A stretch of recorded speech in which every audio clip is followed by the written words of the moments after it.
여러분 이거 한 번쯤 들어보셨죠? 살 빼고 싶으면 식단이 90%, 운동은 10%만 하면 돼. 아, 맞는 말 같죠? 저도 처음엔 그렇게 생각했습니다. 식단 조절하면 빠지겠지 뭐. 운동은 좀만 하면 되겠지. 근데 말입니다. 이상한 일이 있어요.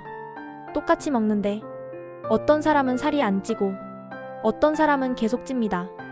회식 자리에서도 그렇고 친구들이랑 치킨 먹을 때도 그렇고 야식 먹을 때도 그래요. 분명히 같은 걸 먹었는데 결과는 완전히 다릅니다. 이 상황 이해가 가시죠? 식단만으로는 절대 설명이 안 됩니다. 그래서 오늘 진짜 이유를 알려드립니다. 과학으로요. 일부 메이오 클리닉이 발견한 충격적인 사실. 자, 미국 메이오 클리닉에서 재미있는 실험을 하나 했습니다. 참가자 22명을 모았어요. 그리고 이렇게 말했죠. 여러분 앞으로 8주 동안 하루에 1000칼로리씩 더 드세요. 네, 더 먹으래요. 다이어트 실험이 아니라 살찌우기 실험입니다. 다들 똑같이 먹였어요. 같은 양, 같은 칼로리. 그런데 8주 후 결과가 어땠냐? 어떤 사람은 0.5kg 쪘고요. 어떤 사람은 4kg 넘게 쪘습니다. 잠깐만요. 다 같이 먹었잖아요. 식단이 90%라는데 결과가 무려 8배 차이가 났습니다. 뭐가 달랐냐? 운동량? 아니요, 다들 운동 안 시켰어요. 식단? 똑같이 먹였다니까요. 그럼 대체 뭐가 남았냐? 그건 바로 니트입니다. 좋은 질문이죠. 그게 뭔지 지금부터 설명드릴게요. 이거 모르면 평생 헤맵니다. 니트 긴급 해설, 운동보다 칼로리를 더 태우는 비밀. 니트란? 논 엑서사이즈 액티비티 서모제네시스.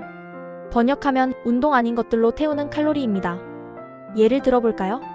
출근할 때 걷기, 사무실에서 서 있기, 통화하면서 왔다 갔다 하기, 청소기 돌리기, 계단 오르내리기, 심지어 다리 떨기까지.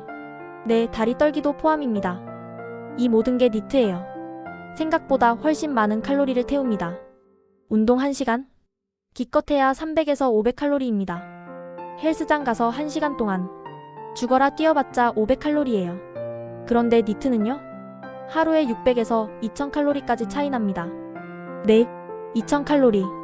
운동 4시간 분량입니다. 운동 안 하고도요. 실제로 우리 몸이 하루에 쓰는 칼로리 구조를 보면요. 기초 대사량 60에서 70%, 니트 15에서 30%, 운동 10에서 15%, 이렇게 돼 있어요. 운동이 고작 10에서 15%예요. 그럼 이제 보이시죠? 식단 90%, 운동 10%라는 공식은 애초에 몸의 구조를 반영하지 않았던 겁니다. 2부 그럼 왜 어떤 사람은 먹어도 안 찔까?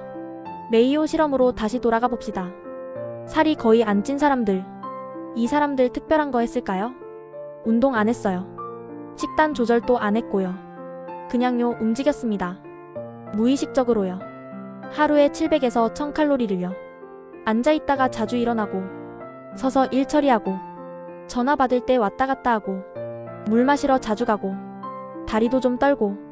별거 아닙니다. 그냥 그렇게 살았어요. 의도한 거 아니에요. 원래 그런 사람이었던 거예요.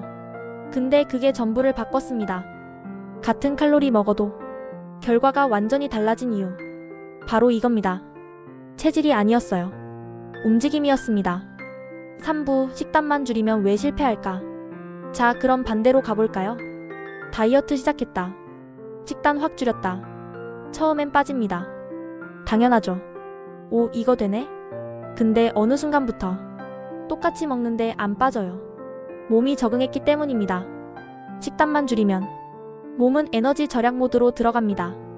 그럼 뭐가 떨어지냐? 기초 대사량도 떨어지죠. 근데 더 크게 떨어지는 게 있어요. 니트입니다. 에너지가 부족하니까 몸이 알아서 움직임을 줄여버립니다.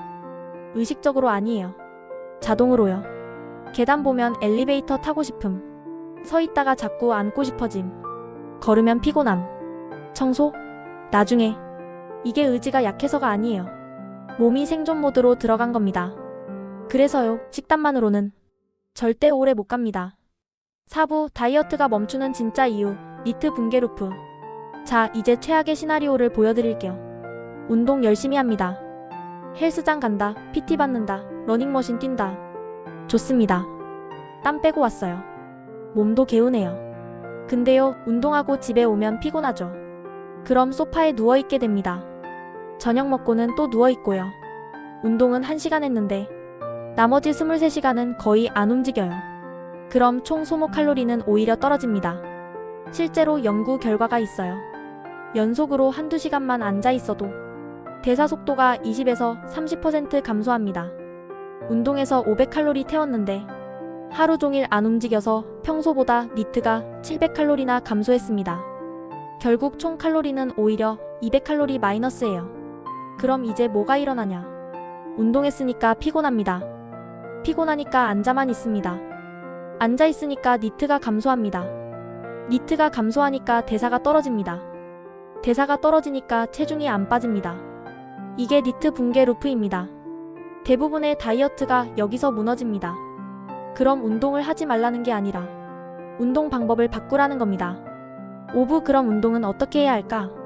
자, 영국 스포츠과학연구소에서 비교 실험을 했습니다. A그룹 운동 1시간, 나머지 시간은 주로 앉아있음. B그룹 운동 30분, 하루 종일 자주 움직임. 결과는요? A그룹은 운동으로 500칼로리 태웠지만 피곤해서 나머지 시간에 거의 안 움직였고 니트가 평소보다 감소했습니다. B그룹은 운동으로 250칼로리만 태웠지만 하루 종일 활발하게 움직여서 니트로 700칼로리 이상 추가로 소모했습니다. 총 소모 칼로리로 보면 B그룹이 훨씬 많았고 감량 효과도 2배 차이가 났습니다. 운동은 덜 했는데 결과는 훨씬 좋았던 거죠. 그러니까 운동은요, 칼로리를 확 태우려고 하는 게 아니라 하루 움직임 리듬을 깨지 않게 유지하는 게 핵심입니다. 운동은 도화선이에요. 니트를 살리는 도화선. 운동하고 나서도 계속 움직일 수 있어야 합니다. 6부 니트는 의지가 아니라 환경이 만든다. 자, 살 안 찌는 사람들 특징이 뭘까요? 의지가 강한 걸까요? 아닙니다. 운동을 많이 하는 걸까요? 아니요. 정답은요, 움직일 수밖에 없는 환경을 갖고 있다. 이겁니다. 실제로 니트가 높은 사람들 패턴 보면요, 하루 2시간 이상 더 서 있고 2500에서 4000보 더 걷고 운동 시간은 일반인이랑 똑같습니다. 차이는 뭐냐? 생활 패턴입니다. 예를 들어볼게요. 집이 좁아서 물 마시러 멀리 가야 하고 엘리베이터가 느려서 그냥 계단 쓰고 스탠딩 책상이라 자주 서고 전화 올 때마다 밖에 나가서 받고. 이게 체질이 아니에요. 환경입니다. 의지로 버티는 게 아니라 환경이 자동으로 만들어주는 거예요. 7부 오늘부터 니트 살리는 초간단 습관 5가지. 자, 그럼 이제 실전입니다. 어렵지 않아요. 오늘부터 바로 할 수 있어요. 2시간마다 23분 걷기. 타이머 맞춰놓으세요. 화장실, 물, 간식 뭐든 좋으니까 일어나세요. 앉아만 있으면 대사가 죽습니다. 이 전화는 무조건 서서. 통화 10분이면 30칼로리입니다. 하루 5통이면 150칼로리. 앉아서 받지 마세요. 3. 물 마시러 멀리 가기. 책상에 물병 두지 마세요. 정수기까지 걸어가세요. 귀찮아야 칼로리가 탑니다. 4. 1에서 3층은 계단. 엘리베이터 기다리는 시간에 그냥 올라가세요. 시간도 절약하고 칼로리도 태우고. 5. 하루 5분 미니 청소. 먼지 털기, 설거지, 쓰레기 버리기 뭐든 좋습니다. 움직이기만 하면 됩니다. 이거 며칠만 해보세요. 몸은 생각보다 빠르게 반응합니다. 니트가 살아나면 대사가 바로 올라갑니다. 엔딩 결론 정리합니다. 자, 정리할게요. 체중은 식단만으로 결정되지 않는다. 운동만으로는 절대 해결되지 않는다. 진짜 칼로리를 태우는 핵심은 니트다. 대사는 의지가 아니라 움직임 리듬에 반응한다. 체질 차이가 아니라 생활 패턴의 차이다. 그래서 실바디랩은 말합니다. 살은 식단으로 빠지는 게 아니라 하루 24시간의 움직임 리듬으로 빠진다. 오늘부터 시작하세요. 작은 움직임 하나가 당신의 대사를 바꿉니다.